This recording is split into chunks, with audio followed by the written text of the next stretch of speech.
I am the Tofu Golem. Please enjoy the video. In this video, I will explain how to use DaVinci Resolve. First, launch the application and click New Project to begin.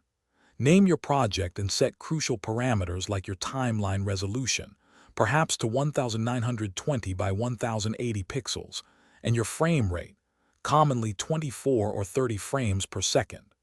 This foundational setup ensures your project is correctly configured from the start, saving time later. Always confirm these settings before importing any media.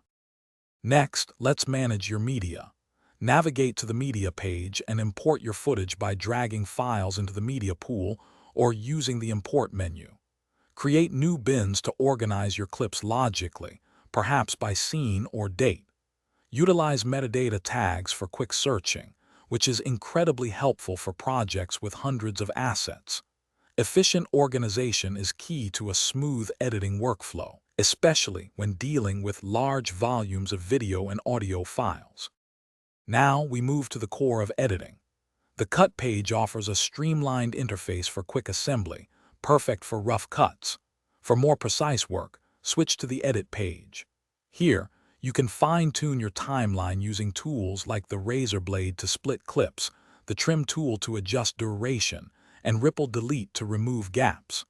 Mastering these fundamental tools allows for seamless storytelling and precise control over your video's pacing. Finally, let's refine your visuals and export.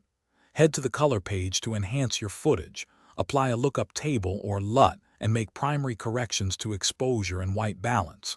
Once your video looks perfect, go to the Deliver page. Choose your desired export format such as H.264 for web, set your resolution to, say, 4K and click Render All. This final step brings your creative vision to life. Thanks for watching. Consider subscribing if we helped you today.